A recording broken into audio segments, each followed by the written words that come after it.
സംസ്ഥാനത്ത് അതിശക്തമായ മഴ തുടരുന്നു. കൂടുതൽ ജില്ലകളിൽ അവധി പ്രഖ്യാപിച്ച വിവരമുണ്ട്. ഏറ്റവും പുതിയ അപ്ഡേറ്റുകൾ നോക്കാം. 11 ജില്ലകളിലാണ് നാളെ റെഡ് അലർട്ട് പ്രഖ്യാപിച്ചിരിക്കുന്നത്. ഡീറ്റെയിൽ ആയ വിവരങ്ങളെല്ലാം നോക്കാം. എല്ലാ ദിവസവും അപ്ഡേറ്റുകൾക്ക് നിങ്ങൾ ഇതുവരെയും ചാനൽ സബ്സ്ക്രൈബ് ചെയ്തിട്ടില്ലെങ്കിൽ ഇപ്പോൾ തന്നെ സബ്സ്ക്രൈബ് ചെയ്ത് ഓൾ എന്ന ബെൽ ഓപ്ഷൻ കൂടി എനേബിൾ ചെയ്യുക. കൂടുതൽ ആളുകൾക്ക് എത്തിച്ചേരാൻ വീഡിയോ ലൈക്ക് ചെയ്ത് കാണാൻ ശ്രദ്ധിക്കണം. കാലവർഷം എത്തിയതോടെ കേരളത്തിൽ ശക്തമായ മഴ തുടരുന്നു. പലയിടങ്ങളിലും കനത്ത നാശനഷ്ടം തന്നെയാണ് ഉണ്ടായിരിക്കുന്നത്. ന്യൂനമർദ്ദത്തിൻ്റെ സ്വാധീനം കൂടി ഉണ്ട്. 5 ദിവസം വ്യാപകമായി മഴ തുടരും.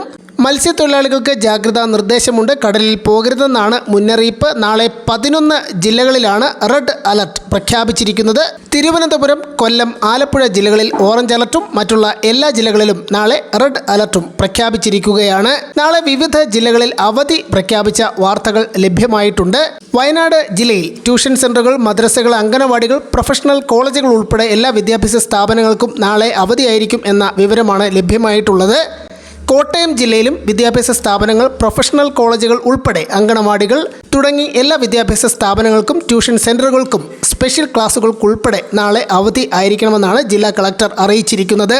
എന്നാൽ കോഴിക്കോട് ജില്ലയിലും കണ്ണൂർ ജില്ലയിലും അവധി പ്രഖ്യാപിച്ചിട്ടുണ്ട്. പ്രൊഫഷണൽ കോളേജുകൾ ഒഴികെ മറ്റുള്ള സ്ഥാപനങ്ങൾക്കാണ് ഈ 2 ജില്ലകളിൽ അവധി പ്രഖ്യാപിച്ചിരിക്കുന്നത്. മദ്രസകൾ, ട്യൂഷൻ ക്ലാസുകൾ എല്ലാവർക്കും, സ്കൂളുകൾക്കും നാളെ അവധിയായിരിക്കും എന്ന് അറിയിച്ചിരിക്കുന്നു. വരും മണിക്കൂറിലും ശക്തമായ മഴ തുടരുമെന്നാണ് മുന്നറിയിപ്പ്. കൂടുതൽ ജില്ലകളിൽ അവധി വരാൻ സാധ്യതയുണ്ട്. അപ്ഡേറ്റുകൾക്കായി കാത്തിരിക്കുക.